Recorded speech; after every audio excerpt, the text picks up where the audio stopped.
Nah, saat gini, kalau misalnya ya kita tahu umroh, haji itu kan panggilan Allah ya, undangan dari Allah gitu buat kita.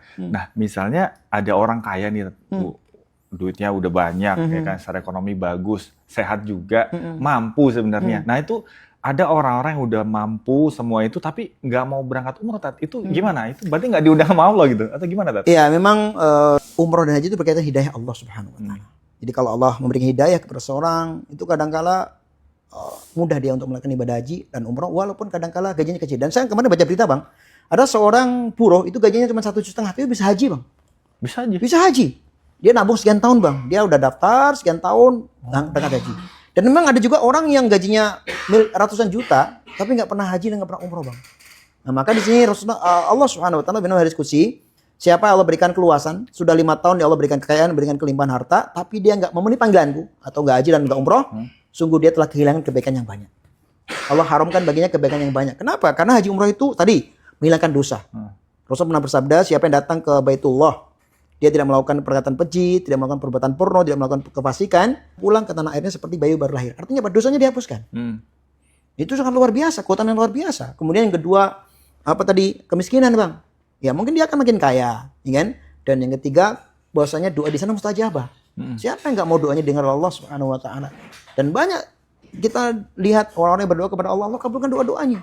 Ini di tanah suci yang belum punya anak, Allah ketika dia berdoa di tanah suci Allah berikan anak. Ketika dia mengalami ujian yang berat, dia doa di tanah suci, Allah kabulkan doa-doanya. Maka orang yang mampu dan dia tidak melakukan ibadah haji dan umroh, maka sungguh dia telah kehilangan kebaikan yang banyak. Maka hendaknya orang yang punya harta segera dia melakukan ibadah haji dan umroh, karena ini kewajiban. Haji itu wajib, rukun iman, ya rukun Islam yang kelima. Dan ketika sudah datang wajibnya dan kita nggak melaksanakan, ya tentu dia dapat dosa.